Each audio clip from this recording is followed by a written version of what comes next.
Oke Kak, kita langsung masuk aja ya ke Yes, pembahasannya. Gini, boleh. apa ya Kak? Jadi sejauh ini sih kalau kalau yang saya lihat dari pertanyaan orang-orang tuh mereka tuh bingung karena kan kalau puasa itu kita 13 jam hampir 13 jam tidak tidak tidak makan dan minum gitu kan. Terus kita juga tetap tetap harus beraktivitas fisik. Nah, biasanya itu banyak orang yang bingung.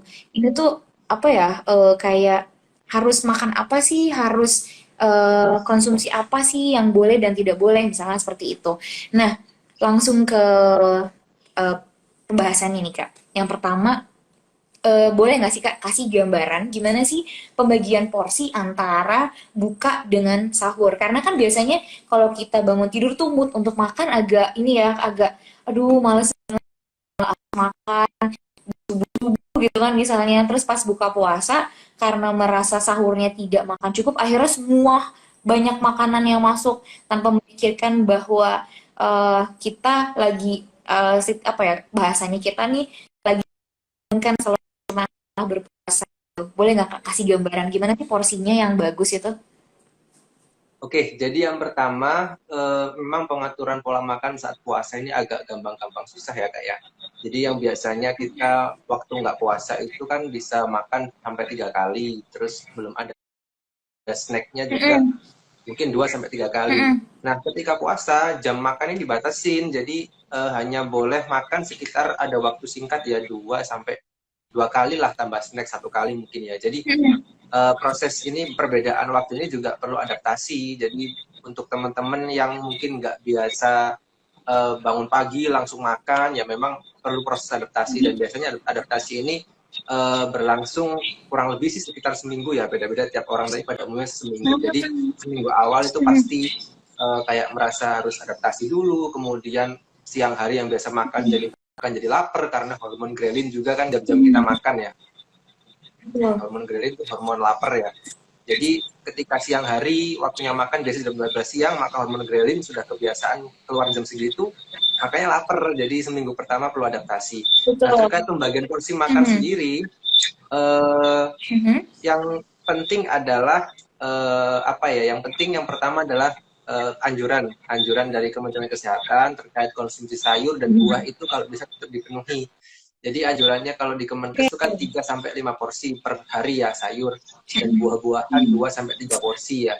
Jadi ya gimana caranya target itu bisa terpenuhi selama jam-jam berbuka mulai dari adzan maghrib sampai sahur tiba ya, misalkan ketika eh, sahur itu kan porsinya mungkin bisa 1 sampai 2 porsi sayur tambah buah-buahan.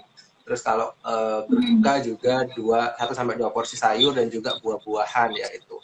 Nah, kalau pembagian porsi sih sama atau pakai isi piringku, teman-teman kalau misalkan bisa googling ya kan, semua sekarang punya HP kan, ada Google-nya kan. Nah, itu selain lihat buat nonton lambe turah, mungkin juga bisa belajar-belajar gizi gitu kan. Di Google ketik isi Betul. piringku atau ketik pedoman piring T gitu kan. Nah, di situ porsi makannya sih kalau bisa sih kayak seperti itu ya. Jadi sahur juga seperti itu, terus berbuka puasa juga seperti itu. Cuma karena ini puasa, jamnya mepet, jadi ada pengaturan tambahan yang lain. Misalkan eh, air Hmm. putihnya juga harus cukup, kemudian kalau bisa ada konsumsi tambahan Mhm. kurma, kemudian apalagi Ya, cairannya betul betul. mungkin biar nggak bosen ya, karena kan kalau misalkan kita minum sehari kan total 8 sampai 12 gelas kan, itu kan kalau misalkan sehari nggak puasa bisa dicicil. Tapi karena ini puasa bisa nyicilnya cuma malam hari sama sahur. Nah mungkin kalau minumnya terlalu sering gitu kan bosen, bisa divariasikan lah pakai misalkan air kelapa, pakai jus, pakai yogurt, pakai susu, pakai smoothies kayak gitu-gitu biar biar apa terpenuhi gitu. Dan yang terakhir sayur dan Betul. buah-buahannya pilih yang berkuah ya. Jadi sayurnya mungkin sayur asem, sayur sop, kemudian sayur bening yang berkuah-kuah dan buahnya juga pilih yang berair. Jadi kayak semangka, pir, apel, jeruk kayak gitu sih. Jadi intinya adalah Kak balik lagi ke kesimpulannya pembagian porsi sih karena jadi memang harus dimanfaatkan ya bagi teman-teman yang sudah terbiasa OCD atau intermittent fasting mungkin sudah lebih adaptasi ya. Tapi teman-teman yang nggak menerapkan itu mungkin harus adaptasi dulu seminggu awal. Terkait porsi sih sama ya, sahur buka isi piring teh dan juga isi piringku ya dengan tambahan-tambahan variasi yang tadi. seperti itu. Oh, gitu. Berarti balik lagi ke pemilihan bahan makanannya juga diperhatikan ya, Kak ya. Karena kan kalau Betul, pilihnya juga asal-asal, misalnya kita kekurangan cairan tapi makan sayur yang ditumis-tumis mungkin juga agak susah untuk memenuhi kebutuhan cairannya ya, Kak ya. betul, Nah, betul. balik lagi nih ke menu nih, Kak. Biasanya kalau buka puasa itu kan identik dengan makan makanan yang berlemak. Karena biasanya kan kalau kita puasa mata lapar nih. Hmm. Ngelihat Instagram di explore, wah ada yang goreng-goreng nih gitu kan, atau enggak ngelihat apa food blogger gitu-gitu kan di YouTube gitu sambil nungguin buka puasa kayaknya enak deh kalau Iya, iya, iya. bisa diceritain ada nggak sih efek berbahayanya atau efek yang kurang bagus terhadap tubuh kita kalau kita mengkonsumsi makanan berlemak di waktu buka puasa? Oke, jadi yang saya heran pertama itu lapar kok di mata gitu ya, Kak ya. Kan lapar kan di mulut, di perut gitu ya. Tapi ini laparnya di mata. Iya Itu saya betul juga betul. bingung gimana. Apalagi di bulan Ramadan ya. Bukan hanya di Hmm, Instagram aja, Kak. Jadi kalau bulan Ramadan itu bahkan di gang-gang rumah kita atau bahkan di pusat kota juga kan banyak sekali jajanan-jajanan yang ya tahu sendirilah kalau khas betul. Ramadan kan kayak gitu ya. Bazar-bazar gitu kan, Hmm, minuman tinggi gula, hmm, makanan berlemak, goreng-gorengan. Nah, kalau misalkan ketika adzan maghrib tiba terus langsung dihajar dengan makanan-makanan seperti itu kan hmm, makanan kan hmm, sebagiannya kan selain tinggi gula juga tinggi lemak. Nah, lemak sendiri hmm. itu dapat menghambat atau memperlambat pengosongan lambung. Jadi dia lambungnya kosong lebih lama. Nah, apa efeknya kalau Ya. lambungnya lebih lama kosong? Jadi kita akan lebih cepat kenyang dan bukan itu saja, tapi selain kenyang juga mungkin perut kita jadi begah gitu kan, kemudian agak Hmm, ada sampai bahkan mual, kembung gitu kan karena lambat kosong. Sehingga kalau misalkan kita cepat kenyang dan lambat sekali di prosesnya, maka dikhawatirkan zat gizi yang lain itu nggak bisa masuk. Jadi kita keburu kenyang, akhirnya sayur-sayurannya hmm, kurang, kemudian karbohidratnya kurang, proteinnya kurang, karena kita kenyang duluan. Akhirnya zat gizi yang lain nggak bisa terpenuhi gitu kan. Selain hmm, itu karena dia lambat lambat dicerna, lambat pengosongan lambung, sehingga zat gizi itu kan semakin lambat untuk diproses ya. Padahal kita kan betul. waktu berbuka puasa itu butuh apa ya istilahnya, butuh yang cepat gitu ya. Jadi kita kan karena puasa 14 hari, 14 jam atau bahkan kalau di luar negeri ada yang sampai 19 jam. Jadi kita itu butuh zat gizi yang cepat serap, lebih cepat diserap ya karena kita puasa segitu Hmm, lama. Nah, kalau misalkan banyak hmm, lemaknya akhirnya lambat pencernaannya ya kita akhirnya nggak segera dapat energi dan zat gizi yang kita butuhkan gitu kan. Kemudian kalau hmm, misalkan gorengan ya tinggi lemak, selain efeknya di pencernaan tadi dan penyerapan zat gizi, gorengan juga biasanya kan lemak trans ya, terus lemak jenuh, hmm, itu kan semua proinflamasi ya. Jadi kalau proinflamasi sistem hmm, imun pasti turun, apalagi ketika apa pandemi seperti ini ada penelitian mengatakan bahwa proinflamasi sistem imun turun. Selain itu juga apalagi pas puasa sistem imunnya turun, apalagi asupan makanannya terbatas ya, malah turun lagi ya pas hmm, pandemi seperti ini. hmm. Nah, selain sistem imun turun juga ketika proinflamasi ya gorengan kan enak ya kalau gorengan-gorengan. Sehingga potensi makan berlebihan itu semakin tinggi. Jadi karena enak mungkin lihat bakwan jagung pengen itu ada tempe goreng satu, sisip lagi ada tahu isi satu. Iya, Semuanya dimakan betul gitu kan, banget, pengen itu betul semua. banget, Karena betul enak. banget. Dan yang terakhir ya, Hmm, karena tinggi lemak, lemaknya lemak trans, goreng-gorengan, itu kan juga dapat meningkatkan risiko banyak sekali penyakit degeneratif ya, seperti penyakit jantung, stroke, hipertensi, yang asin-asin. Jadi hmm. efeknya juga ke situ juga. Dan yang terakhir, banyak banget ya, yang terakhir untuk penderita asam Gak lambung apa-apa, nih Kak. juga mungkin nggak bagus ya. Oh, iya, iya, Perlu iya. kader ya asam lambung tuh kan kalau tinggi lemak kan juga Hmm, dapat itu kenaikan asam lambung atau juga kenaikan apa ya peregangan dari les itu ya apa yang di sini esofagus itu jadi iya. sehingga potensi untuk Hmm, GERD itu juga tinggi. Seperti itu. Jadi banyak sekali hmm, efek yang kurang menguntungkan sih sebenarnya kalau ketika adzan maghrib langsung dihajar sama goreng-gorengan. betul, betul banget sih, Kak. Nah, agak sedikit pertanyaan tambahan nih, Kak. Hmm, Eh, balik lagi ke tadi penyakit yang GERD sama MAH. Banyak banyak orang berpendapat bahwa dengan puasa itu akan memperparah atau memperburuk orang-orang yang punya riwayat atau puasa itu bisa membantu menyembuhkan bukan sih Kak? Kalau nggak salah yang pernah saya dengar ya, itu bisa membantu menyembuhkan. Nah, biasanya tuh apa sih Kak?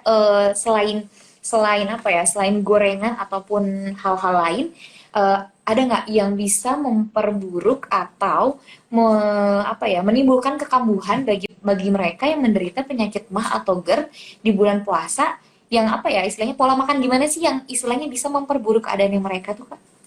Oke, jadi kalau emah sebenarnya terbagi menjadi dua ya Kak ya. Jadi emah fungsional dan satunya lagi emah organik ya. Jadi kalau emah organik Oke. ini lebih ke arah memang ada masalah di lambungnya. Jadi memang mungkin ada luka di lambung atau lain sebagainya. Ini biasanya kalau ini treatmentnya adalah silakan ke dokter konsultasi, ntar dikasih obat dan treatment yang lain, treatment medis.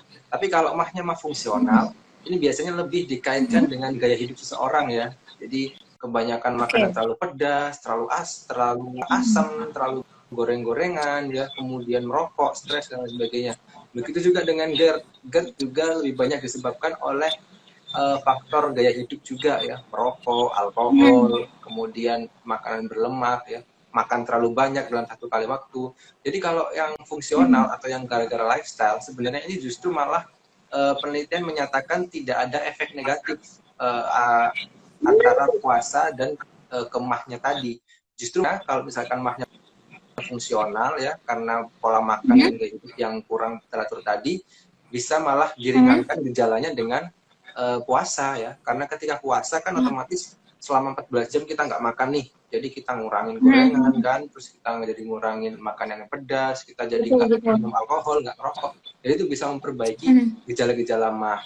Nah, tipsnya bagaimana? Jadi yang pertama tadi ya, makanan gorengan itu dikurangi. Kemudian selain itu juga pedas-pedas dikurangin ya, yang mie pedas yang level-level sampai level setan, iblis nggak tahu apa itu ya, itu juga dikurangin. Oke. Karena namanya aneh-aneh. Terus kemudian kalau penderita MAH sama GERD sebaiknya memang makan nggak satu kali waktu langsung dengan porsi yang besar, nggak ya, karena itu dapat memicu kenaikan asam lambung dan bisa menyebabkan nanti asam lambungnya naik ke kerongkongan sehingga menyebabkan perasaan panas dan lain sebagainya itu. Jadi sebaiknya memang makanya porsi kecil tapi sering ya, dicicil kayak itu ya, kayak kita nyicil motor gitu ya, dicicil nggak usah cash gitu kan. Nah, kemudian makan juga jangan terburu-buru. Jadi kalau misalkan bangun sahur yang nggak usah mepet-mepet, jangan mepet-mepet waktu mau imsak gitu ya, mau azan subuh gitu, enggak ya. Tapi juga jangan bangun jam 12 juga, itu juga masih waktunya makan gitu ya. Ya yang sedang-sedang gitu kan, setengah 4. Itu bangun, makan pelan-pelan, nggak usah terburu-buru ya, dikunyah perlahan. Agar apa? Agar nanti nggak menimbulkan gas yang bisa menimbulkan reflux gitu. Terus apalagi ya, untuk penderita GERD, kalau misalkan ada apa ya, kondisi berat badan berlebih atau overweight atau obesitas, yang disarankan untuk berat badan. Dan juga setelah makan ya, atau mungkin setelah makan dan setiap hari, usahakan pakai pakaian yang nggak terlalu ketat ya, sabuknya itu ikat pinggangnya nggak usah terlalu dikencengin, atau kalau bisa sih pakai, kalau yang perempuan kalau lagi di rumah ya pakai daster, atau mungkin kalau yang laki-laki pakai sarung atau celana kolor biasa, biar apa, nggak bikin ke atas gitu kenaikan asam lambungnya. Dan terakhir, kalau mau makan jangan deket-deket dengan waktu tidur ya, jadi maksimal sih 2-3 jam sebelum tidur udah selesai makan, sehingga pencernaannya udah turun ke bawah gitu kan. Dan kalau tidur buat penderita GERD, kalau bisa pakai bantal ya, 6 inci sampai 8 inci. Jadi jangan tidur telentang yang rata gini karena bisa menimbulkan reflux. Jadi disarankan pakai bantal yang agak tinggi. Nah, itu beberapa treatment yang bisa dilakukan oleh teman-teman yang menderita GERD ataupun MAH. Banyak ya? Iya, nggak apa-apa Kak, itu karena itu menjadi sebuah pertanyaan sih Kak, karena ya banyak orang yang berpikiran bahwa puasa malah jadi akan membuat penderita MAH atau GERD jadi menderita gitu kan, padahal kan itu malah bisa menyembuhkan. Nah, keren banget nih sobat saya, tips-tipsnya bisa nanti dicatat mungkin ya dari Kak Rizal, nih luar biasa. Nah, kalau balik lagi tadi kan ada pengaturan tidur nih Kak. Tadi kan kalau kalau kalau kita berbicara ke ibadah ya, biasanya kalau kita habis buka puasa, kita ada sholat dulu, nanti setelah itu ada jeda lagi untuk masuk ke sholat raweh, misalnya seperti itu. Nah, biasanya kan kalau orang nih mau tidur suka bingung nih, aduh saya harus tidur jam berapa, bangun jam berapa gitu kan. Ini untuk orang normal ya, untuk orang normal biasa, saya harus tidur jam berapa, bangun sahur jam berapa, mulai istilahnya tidak mengkonsumsi makanan itu jam berapa. Dan misalnya kan ada orang juga berpikiran bahwa makan sahur harus mepet, jadi kenyangnya agak lebih lama gitu kan. Misalnya imsak jam 14, jam 4.40 gitu. Nah, mereka baru makan jam 4 pas gitu kan. Ada juga orang berpikiran seperti itu. Nah, gimana sih Kak gambaran untuk dari pola tidurnya kayak gitu? Oke, jadi kalau pola tidur memang waktu puasa bulan Ramadan Mhm. selain bagi sebagian Mhm. orang yang nggak semuanya ya, bagi sebagian orang yang belum terbiasa Mhm. maksudnya. Jadi memang perubahan itu selain perubahan pola makan ya, juga ada sebagian Mhm. orang yang merasakan perubahan pola tidur ya. Jadi yang biasanya itu tidurnya baru bangun jam setengah lima atau jam 5 saat subuh, maka Mhm. kalau waktunya Ramadan mungkin harus bangun lebih awal, bisa jam 3 atau setengah 4 atau bahkan setengah 3 untuk Mhm. menyiapkan sahur dan sebagainya. Nah ini juga sama kayak kasusnya dengan makanan, itu perlu adaptasi ya.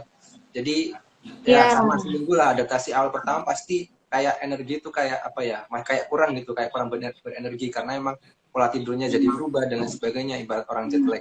Jadi ini wajar, yang Ya. pertama wajar ya itu ya. Tapi yang kedua Mhm. adalah usahakan tidur itu bisa dapat lah, usahakan minimal 5 sampai 6 jam sedapat-dapatnya ya. Eh, Oke. jadi mulai jam 10 atau jam 11 malam itu udah tidur 10, 11, 12, 1, 2, 3 itu udah 5 jam ya. Jadi udah itu 5 jam. Kalau misalkan nggak cukup tidur malam hari, mungkin bisa ambil power nap di siang hari ya. Jadi power nap itu tidur singkat ya, bisa 10 sampai 30 menit ya, nggak kemudian 4 jam juga ya. Karena itu kan stigma yang sering beredar ya bahwa tidur adalah ibadah saat puasa. Nah, kalau tidur Betul, aja betul ibadah banget itu tuh. maksudnya ya kalau tidur aja ibadah itu kan berarti yang lain-lain justru malah makin banyak pahalanya gitu kan. Dan katanya juga tidur Betul. adalah ibadah itu hadisnya juga lemah sih gitu kan. Nah, Mhm. itu ya. Terus yang paling penting lagi tipsnya adalah sebaiknya nggak tidur langsung saat setelah sahur ya. Jadi setelah sahur, kemudian sholat subuh, setelah Mhm. itu juga jangan tidur, kita langsung aktivitas. Karena kalau misalkan tidur, biasanya yang terjadi pas bangun itu kita perut begah gitu kan, terus nggak enak gitu. Kadang-kadang ada bau asam atau bau keton dan lain sebagainya. Itu sih Iya. apa ya istilahnya, perlu dibiasakan juga sih, perlu adaptasi. Jadi memang kalau bisa setelah sahur nggak tidur. Jadi pola tidurnya kalau bisa memang tetap ya usahakan 5 sampai 6 jam sehari. Kalau misalkan nggak cukup malam, Mhm. eh, ditambah dengan siang hari.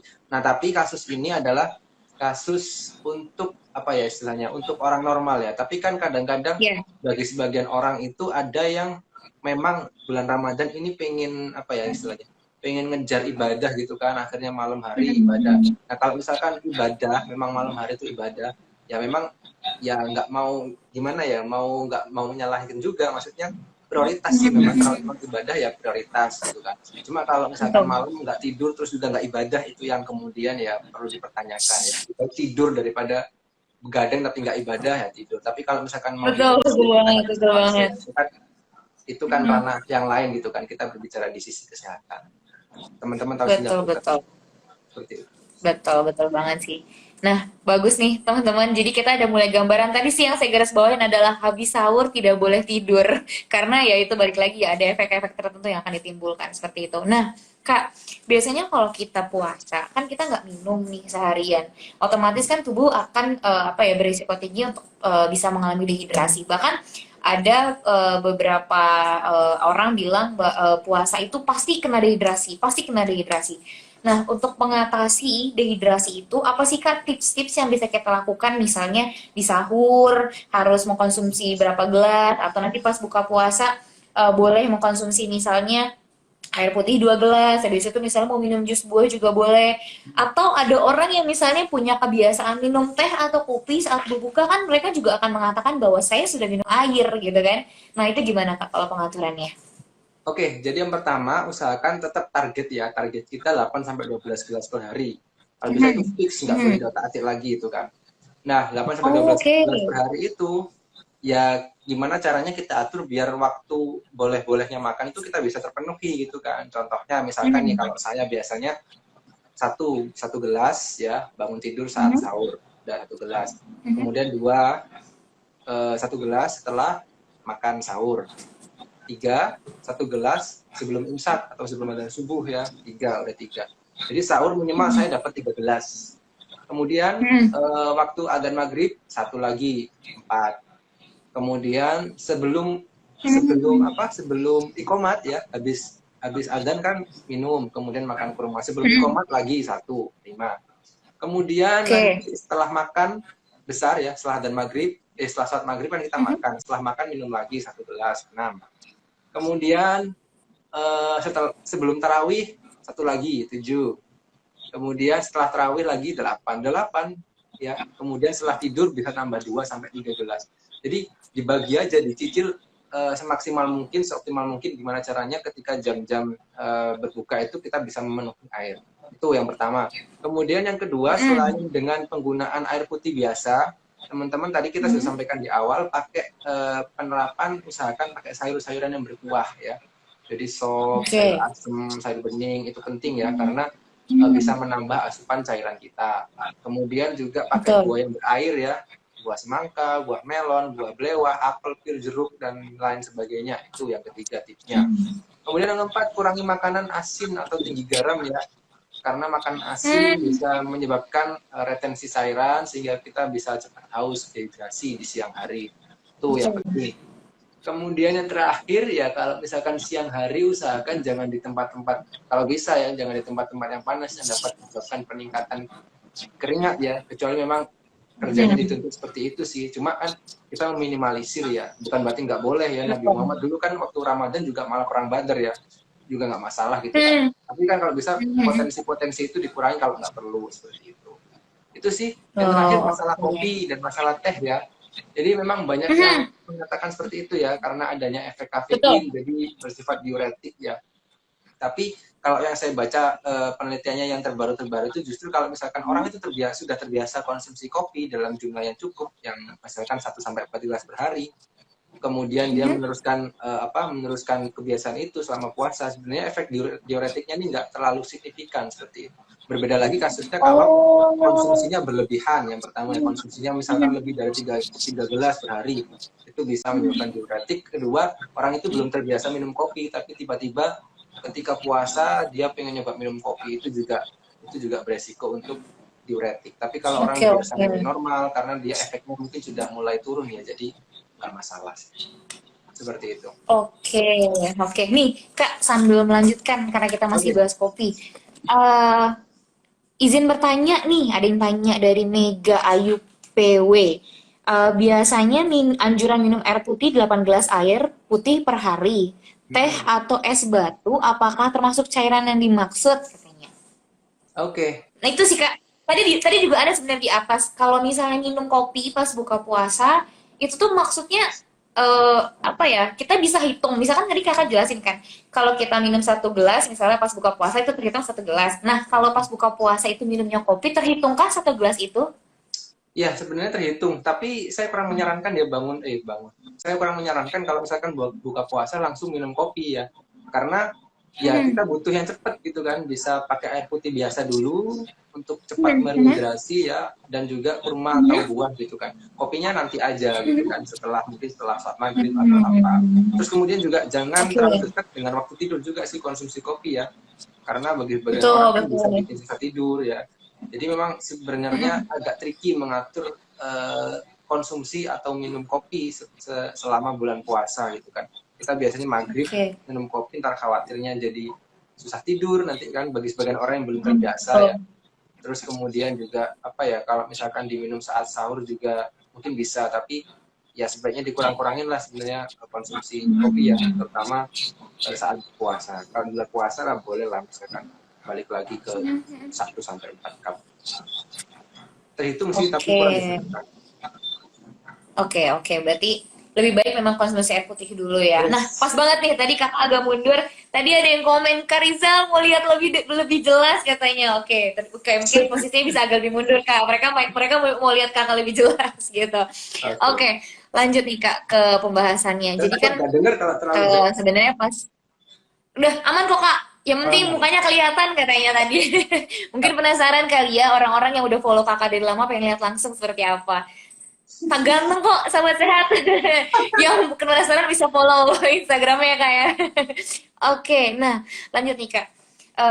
Tadi sebenarnya apa namanya kalau kita berbicara puasa untuk orang-orang yang memang punya gangguan pencernaan seperti hmm. eh, mager gitu-gitu memang bisa boleh untuk melakukan puasa ya Kak. Cuman memang ada aturan untuk waktu makannya, porsi makannya, frekuensi makannya, pemilihan menu makanannya.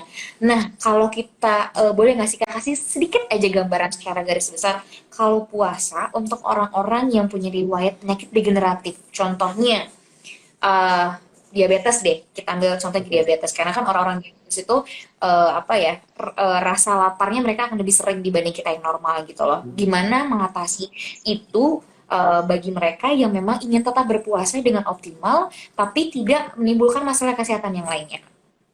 Oke. Jadi yang pertama kita lihat dulu Kak, kondisi diabetesnya seperti apa. Apakah gula darahnya itu sudah stabil Hmm. atau enggak. Nah, kalau kondisi Hmm. seperti ini sih sebaiknya memang konsultasi ke dokter ya untuk diagnosis medisnya, diagnosa Oke. medisnya. Apakah aman Hmm. puasa atau enggak. Nanti kalau sudah Hmm. diberikan lampu hijau dari dokternya baru kita ke ahli gizi untuk konsultasi.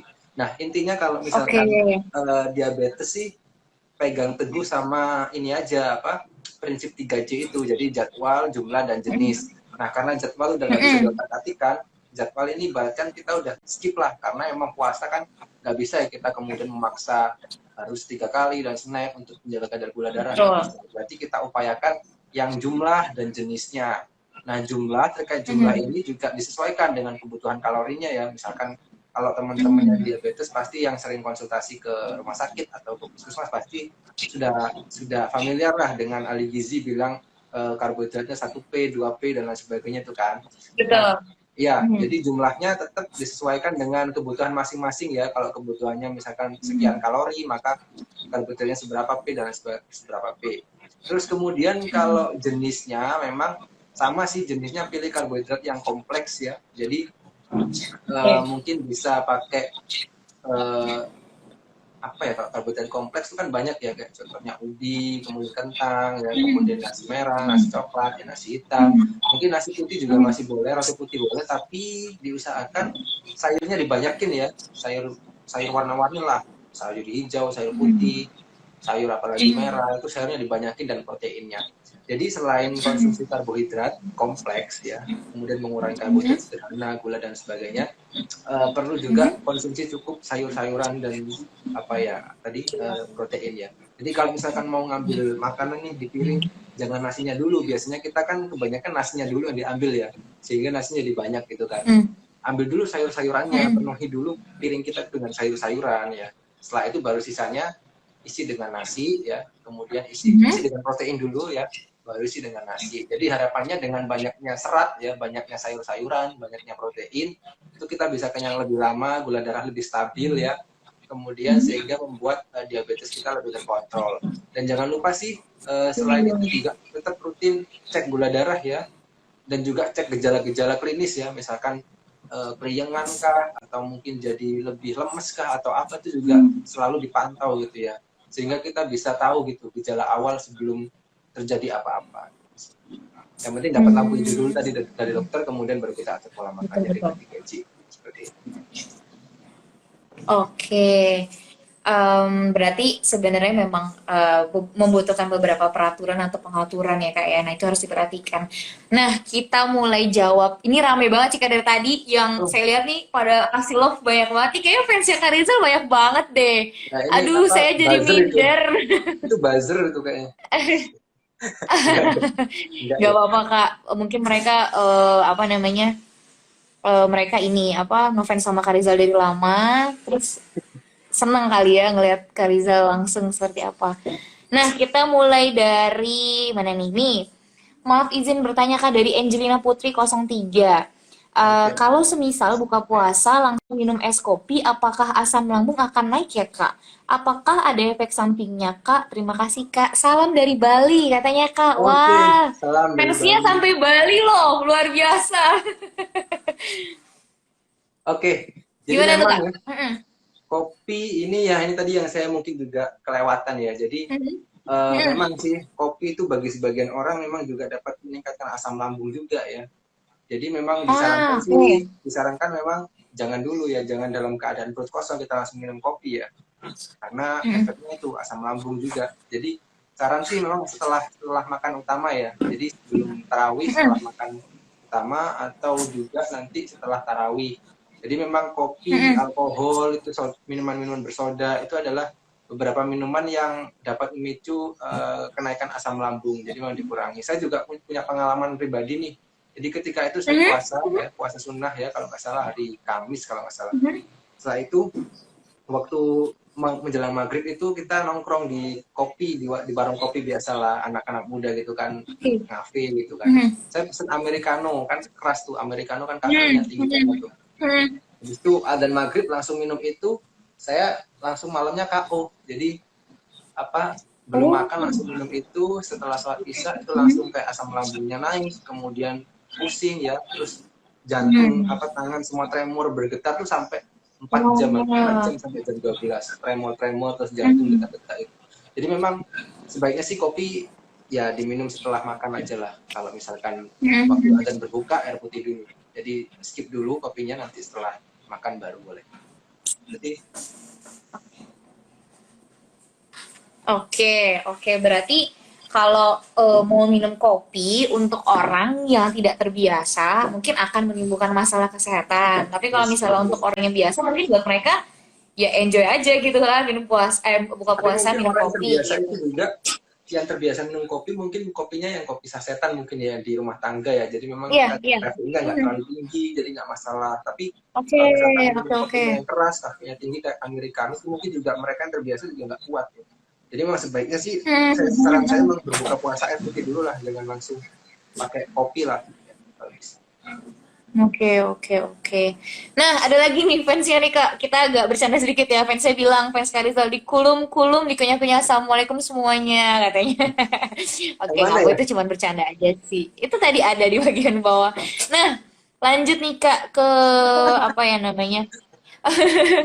Ke Mega Ayu PW lagi nih. Selama bulan puasa kan jadwal makan berubah ya Kak. Jika tengah malam lapar nih misalnya, apakah diperbolehkan makan? Katanya fungsi pencernaan sedang istirahat. Nah, gimana tuh Kak? Oke, jadi memang karena terjadinya perubahan jadwal makan ya, biasanya sih saya merekomendasikan setelah sholat tarawih itu masih boleh lah makan ya, snack-snack, cemilan-cemilan gitu, misalkan buah atau mungkin susu, yogurt, jus, smoothies, apalagi kacang-kacangan ya, misalkan kalau kacang almond mahal lah, bubur kacang hijau gitu kan. Saya biasa suka setelah tarawih itu bikin bubur kacang hijau gitu kan, direbus, kemudian dikasih nggak pemanis sih, sama susu biasanya gitu kan. Jadi itu cemilan-cemilan, roti-roti kayak gitu. Jadi makan berat sih usahakan memang 2-3 jam sebelum tidur itu sudah stop ya, karena pencernaan kita butuh juga mencerna gitu, nanti terjadinya reflux dan lain sebagainya. Boleh sih kalau misalkan masih lapar makan, tapi lihat yang dimakan. Kalau makanan berat ya, kalau yang makan utama nasi, sayur, protein, itu memang sebaiknya 2-3 jam sebelum tidur udah stop. Tapi kalau misalkan masih lapar gitu kan, ganjel, bisa pakai yang lain, pakai buah-buahan yang ringan-ringan, pakai roti, pakai snack garing misalkan itu kan, dan lain sebagainya. Jadi untuk ganjel lapar itu aja sih, nggak masalah. Oke. Kalau kita mau makan buah atau kita mau minum jus buah, Kak, baiknya berapa jam sebelum tidur tuh, Kak? Maksudnya sebagai penutup lah ya, penutup makan setelah seharian puasa. Oke, jadi kalau ini sih sebenarnya saya belum nemu sih patokannya yang pasti ya, tapi saran saya sih 1-1,5 jam sebelum tidur ya. Ini saya samakan kayak kita mau olahraga gitu kan. Kalau mau olahraga kan juga, kalau makan terlalu dekat dengan jam olahraga, maka makanannya semakin yang mudah dicerna. Ya mungkin analoginya mungkin saat ini ya, saya menduganya sama kayak itu ya. Jadi kalau misalkan semakin dekat dengan jam tidur, maka pilihlah makanan atau minumannya semakin mudah dicerna. Jangan kemudian makan yang butuh pencernaannya itu prosesnya keras gitu ya, seperti makanan utama. Tapi kalau misalkan jus atau mungkin minuman-minuman yang susu itu misalkan ya, 1-1,5 jam sebelum tidur itu masih oke. Oke, berarti setengah jam lah ya kayak sebelum tidur. Oke, lanjutnya ada pertanyaan. Apa Jal, kenapa ya minum air putih pas sahur bikin perutku sebah? Sebah tuh apa ya Kak?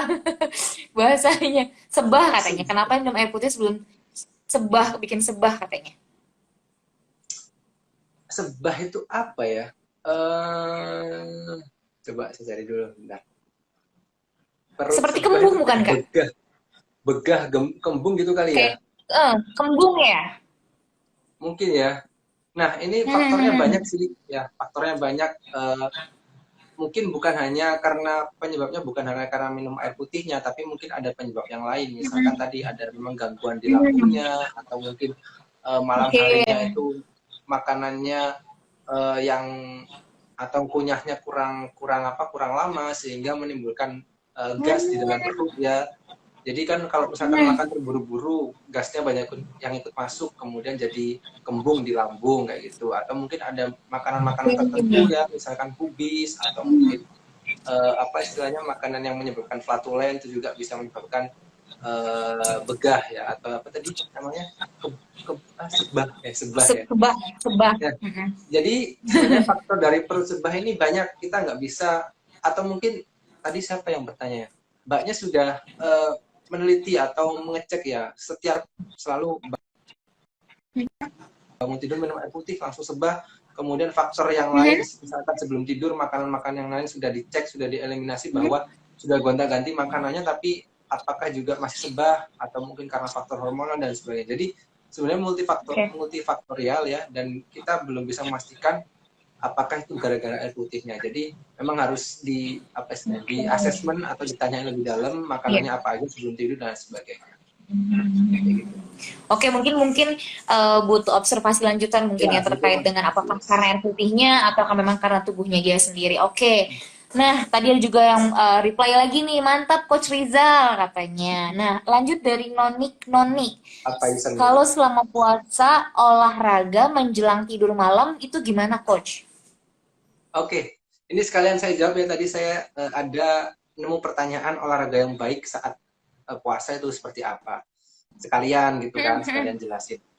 Nah, jadi olahraga yang baik saat puasa itu kalau kata dokter Dika ya, kata dokter Dika itu ada 4 ya, ada 4 waktu. Kalau saya sih membaginya menjadi 2. Yang penting adalah di sekitar jam makan kita. Jadi yang 2 adalah saat sahur dan yang 2 adalah saat buka. Yang saat sahur 1 itu sebelum sahur ya, kemudian setelah sahur, kemudian yang ketiga sebelum berbuka, dan keempat setelah berbuka. Nah, masing-masing punya plus minusnya sendiri ya. Kalau sebelum sahur mungkin baru bangun tidur tiba-tiba olahraga, maka masih dingin tubuh, maka butuh pemanasan yang lebih banyak ya. Tapi plusnya adalah habis itu langsung sahur, jadi bisa langsung replenish energi setelah olahraga. Jadi olahraganya masih bisa langsung, tapi butuh pemanasan lebih lama. Nah, kalau olahraga setelah sahur itu kita punya energi lebih ya karena habis makan. Tapi minusnya adalah kita olahraga nggak bisa makan, ya nggak bisa minum karena kita masih nunggu 14 jam baru berbuka. Jadi disarankan olahraganya yang intensitas ringan, nggak terlalu berat dan juga nggak terlalu keluar banyak keringat kalau misalkan olahraganya setelah sahur. Nah, kemudian yang paling populer adalah olahraga saat di jam mendekati berbuka puasa ya, baik itu sebelum atau setelah berbuka. Nah, kalau olahraga sebelum berbuka puasa itu misalkan 30 sampai 45 menit saja, intensitas rendah sampai sedang ya, misalkan jogging ya, atau kalau renang jangan deh, kalau renang nanti kemasukan air ya. Kemudian nge-gym ringan-ringan gitu ya. Di rumah body weight training, push up, sit up atau apa squat gitu kan, yang ringan-ringan 30 sampai 45 menit. Keuntungannya adalah ketika jam segitu tubuh itu sudah nggak ada asupan makanan ya, sehingga dia menggunakan energi dari lemak ya. Jadi salah satu keuntungannya itu. Tapi setelah itu kita bisa, keuntungan yang lain adalah ketika saat itu kita langsung bisa makan saat adzan maghrib tiba. Jadi kita langsung bisa memulihkan energi itu. Cuma olahraganya nggak boleh terlalu keras. Nah, yang paling apa ya istilahnya, dari 4 itu yang paling menurut saya paling ideal sih malam ya, setelah berbuka puasa, karena kita udah dapat makanan, kita punya energi, kita bisa olahraga dengan optimal, dan setelahnya kita masih bisa makan lagi gitu kan. Jadi olahraga kita bisa optimal. Nah, catatannya kalau olahraga malam adalah jangan terlalu dekat dengan waktu tidur, karena nanti bisa mengganggu siklus tidur kita. Jadi usahakan maksimal 2-3 jam setelah olahraga itu 2-3 jam sebelum tidur kita harus berhenti olahraga. Jadi kalau misalkan tidurnya bisa jam 10, maka ya jam 8 lah, atau setelah sholat tarawih kita bisa olahraga. Seperti itu. Oke. Berarti memang ada beberapa option pilihan nih Kak ya untuk olahraga itu sendiri. Oke, luar biasa, mantap banget. Tapi Kak, kalau pengalaman ya, ini saya tanya gitu kan, biasanya kalau saya olahraga malam itu malah jadi mempercepat rasa ngantuk tuh Kak. Mungkin karena capek kali ya. Nah, kalau untuk orang-orang yang seperti saya, apakah boleh melakukan olahraga misal 1 jam atau 1,5 jam sebelum tidur kayak gitu? Atau bahasanya diganti deh. Kalau misalnya saya olahraga jam 9 gitu kan, atau jam 8 malam saya olahraga, terus jam 9 saya udah ngantuk. Nah, itu kalau tidur nggak masalah berarti Kak? Ya nggak masalah kalau misalkan habis olahraga emang capek butuh recovery kan ya. Nah, makanya kenapa sinyal ngantuk Mhm, itu muncul. Ya, nggak mhm. masalah asalkan sebelum tidur itu sudah makan lagi, sudah dicukupi kebutuhan setelah olahraganya, apalagi olahraga yang berat ya. Minimal Oh, oke oke oke. minimal minum susu. Jadi proteinnya dapat, karbohidratnya dapat, sehingga setelah olahraga itu sel-sel kan rusak. Terus kemudian tidur ya, ada bahan nih buat Mhm. diperbaiki. Jadi ya nggak Oke. apa-apa, tapi harus tetap ada asupan sebelum tidur setelah olahraga. Mhm. Oke, oke. Terima kasih Kak sudah menjawab pertanyaan dari saya. Nah, selanjutnya dari Habibi. Sebentar deh Kak, nanti kalian Hmm, pertanyaan siapa? Nanti yang pilih itu bisa dapat hadiah nih dari kita voucher gitu. Nah, oke. selanjutnya dari Habibi 11 underscore Abi mau tanya sahur baiknya jam berapa? Apakah setelah makan sahur baik makan kurma, minum jus buah? Jadi makan buahnya setelah sahur. Nah ini banyak informasi yang agak membingungkan nih Kak. Jadi kalau mau makan sahur itu konsumsi buahnya sebaiknya sebelum makan sahur kah atau setelah makan sahur kah? Oke, kalau saya pribadi sebenarnya nggak ada penelitian yang bilang bagusan yang mana ya antara sebelum makan atau setelah Hmm, makan buah itu. Jadi ini oke. opsional, teman-teman bisa boleh makan baik itu sebelum makan utama atau setelah makan utama, makan buah Mhm. itu boleh. Tapi kalau saya sih lebih prefer ketika sahur itu makan utama dulu baru buah. Kenapa? Karena kan sahur itu kan waktu makan yang krusial ya buat kita untuk ngisi energi, Betul. karena nantinya akan buat perbekalan lah, tanda kutip perbekalan kita selama 14 jam ke depan kita Hmm, nggak makan. Nah, kalau misalkan bangun tidur kita langsung makan dengan buah, nah dikhawatirkan, ini dikhawatirkan saja ya, bukan berarti pasti begitu enggak. Dikhawatirkan tuh kita sudah kenyang dengan buah, sehingga nanti makan utamanya jadi sedikit, atau mungkin sedikit udah kenyang gitu, nggak muat makan banyak. Padahal kita butuh makan yang cukup untuk perbekalan kita 14 jam tadi. Nah, kalau misalkan oke. setelah makan ya, kita makan dulu kan, ketika bangun kan dalam kondisi lapar, terus kita isi makanan dulu utama, baru kemudian mau imsak kita makan buah atau makan kurma gitu kan. Jadi Mhm. kebutuhan kita sudah terpenuhi, kebutuhan makanan kita protein, serat dan lain sebagainya sudah terpenuhi, tinggal nambahi dari buah-buah tadi itu sih. Kalau saya sih prefer Oh. lebih saran saya pribadi ya, saran dari pribadi, mungkin Mhm. penelitiannya saya belum nemu, itu lebih ke itu, alasan Mhm. itu, untuk pertimbangannya itu. Jadi kalau misalkan bangun tidur langsung buah, kemudian sinyal kenyangnya udah muncul ya, dan 5 sampai 10 menit kan Mhm. sinyal kenyang itu, maka makanan nggak bisa banyak, udah kenyang. Tapi kalau misalkan ada Oke. buah-buahan tuh mungkin bisa tercukupi semuanya kebutuhannya. Dapatnya, kenyangnya Oke. dapat, buahnya juga dapat. Mhm. Mhm. Oke, berarti di baik apa sih tetap ada pengaturannya juga harus diperhatikan. Nah, Yes. lanjut nih. Hal dari Indah Amarti Cusia. Kalau pada bulan puasa asupan di bawah BMR gimana Kak? Katanya kan nggak boleh di bawah BMR. Nah mungkin ini juga apa ya Kak menjadi pertanyaan-pertanyaan untuk orang-orang yang mau menurunkan berat badan saat bulan puasa. Kalau mereka biasanya yang saya tahu cerita-ceritanya adalah saat puasa mengkonsumsi makanannya sedikit. Jadi katakanlah konsumsinya itu di bawah dari BMR-nya. Dengan tujuan saya mau turun berat badan dengan momen puasa ini gitu. Nah itu gimana tuh Kak?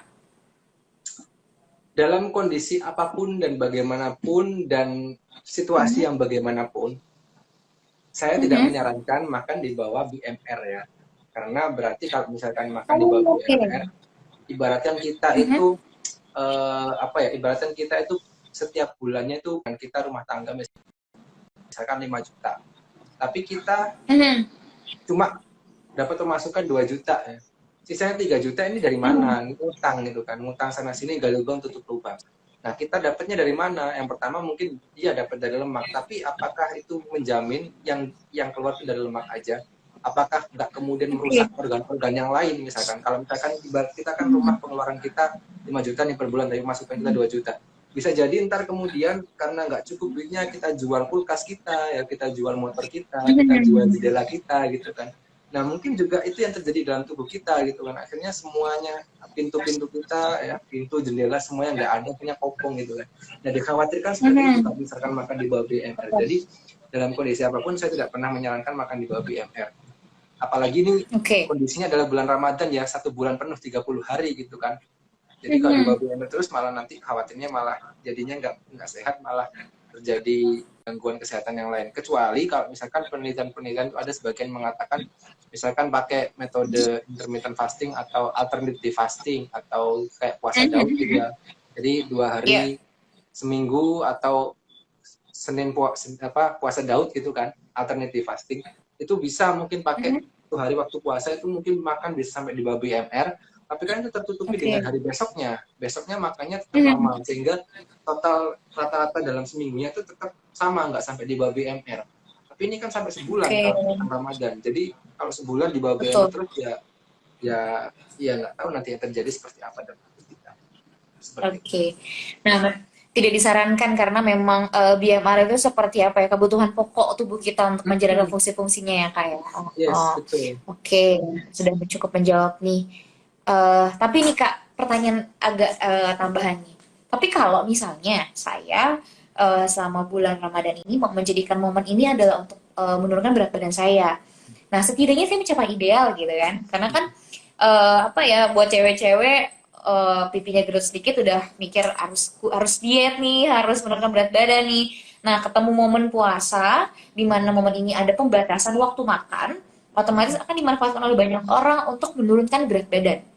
Nah, apa sih Kak tips-tipsnya deh, tips-tipsnya untuk orang-orang di luar sana yang memang mau memanfaatkan momen Ramadan ini sebagai momen tambahan untuk mereka menurunkan berat badan.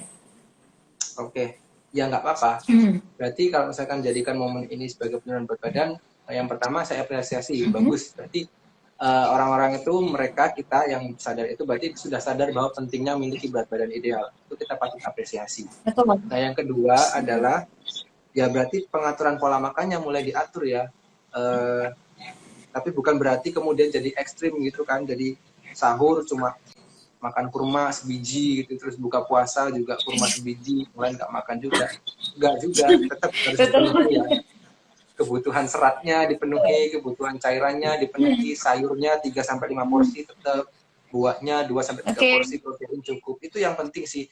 Yang biasanya itu godaannya itu bukan di situ, justru malah ketika puasa seperti ini, godaannya tadi jajanan di mana-mana itu yang sebenarnya harus kita cut gitu kan. Betul, betul Kalau sekali. sayur-sayuran, buah-buahan, protein, cairan itu nggak perlu kita cut, nanti otomatis turun sendiri kok, asalkan kita nge-cut atau mungkin mengurangi porsi makanan jajanan-jajanan kolak, pisang, sirup, apalagi campur lain sebagainya, itu yang justru Oke. bikin kita apa istilahnya makan kalori berlebih tapi nggak kenyang-kenyang gitu kan. Dan yang terakhir tadi yang pertama patut apresiasi, kemudian yang kedua nggak usah terlalu ekstrim, tetap perlahan aja mengurangi makanan yang manis-manis tadi udah bisa turun insya Allah. Yang ketiga adalah jangka panjangnya, long termnya. Jadi pertama kita apresiasi tadi bagus kalau misalkan sudah mulai tumbuh kesadaran momen turun berat badan saat puasa. Tapi yang perlu diperhatikan juga nanti plan kedepannya apa setelah Ramadan selesai, terus ada Lebaran, ada nastar, ada Ya, cendol, ada apalagi astor, betul. wafer. Itu kira-kira Betul. jangka panjangnya sampai segitu, plannya harus disiapkan. Jangan sampai kemudian bulan Ramadan benar turun 4 kilo, tapi setelah Lebaran jadi naiknya jadi 8 kilo. Jadi kan nombok gitu, jadi Betul pos banget. gitu, nggak minus ya.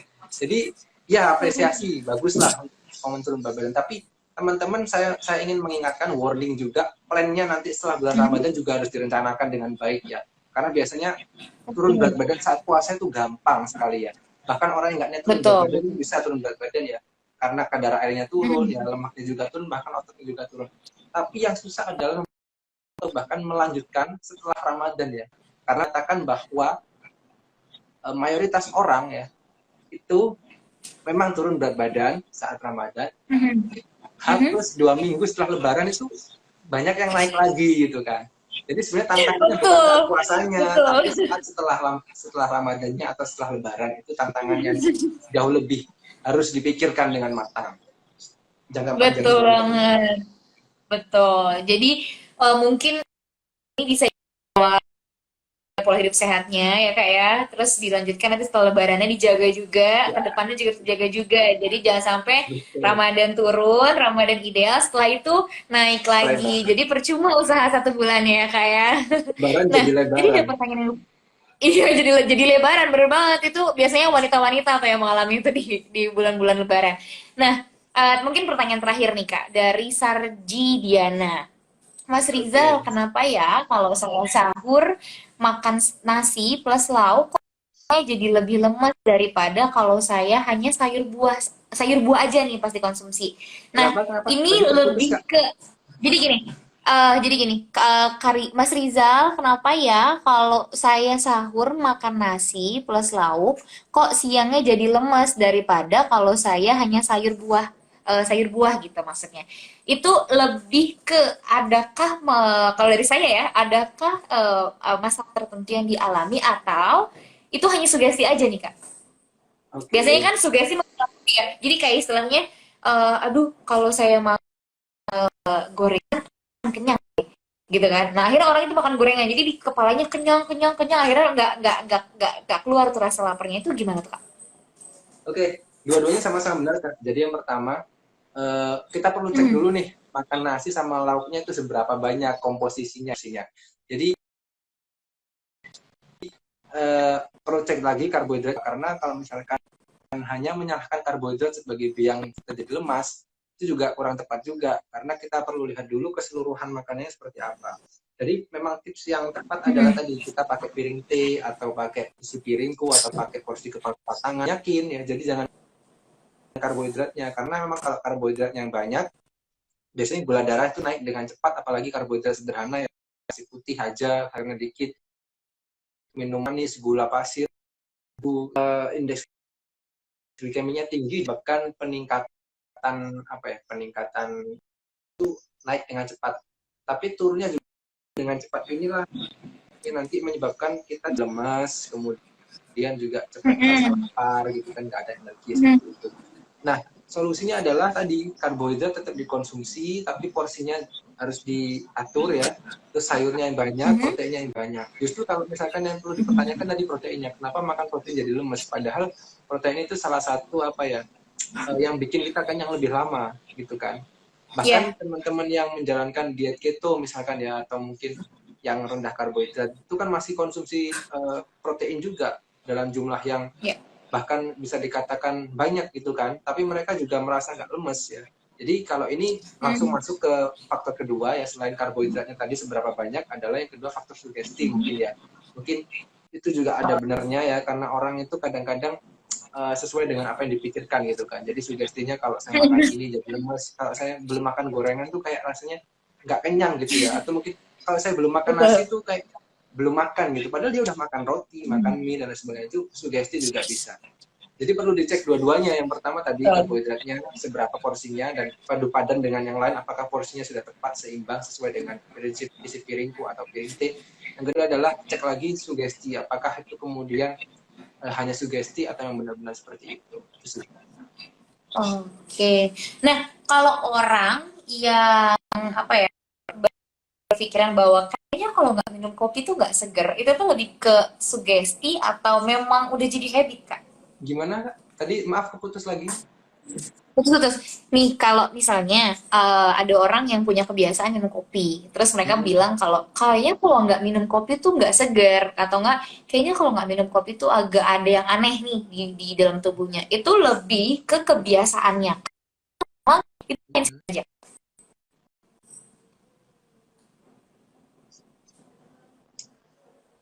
Oke, jadi memang kopi salah satu zat yang ada kafein ya, terutama kafein. Kafein ini dalam beberapa penelitian juga dikatakan bisa menyebabkan sifat adiktif ya. Jadi makanya kenapa orang yang sudah terbiasa minum kopi itu bisa sampai ketagihan minum kopi ya, karena memang kopi Iya. mempunyai zat ini. Jadi ya ini memang itu kayak gitu sifatnya kopi. Tapi yang kedua juga bisa jadi kebiasaan juga, dan itu bisa dikurangi sih sebenarnya. Jadi apa ya, sebenarnya bisa Hmm. kok, sebenarnya kita nggak ketergantungan kopi itu bisa asalkan kita mau, kayak kita misalkan merokok gitu ya, atau minum minuman manis, semua Tuh. kebiasaan itu bisa kalau kita misalkan punya komitmen untuk mengurangi.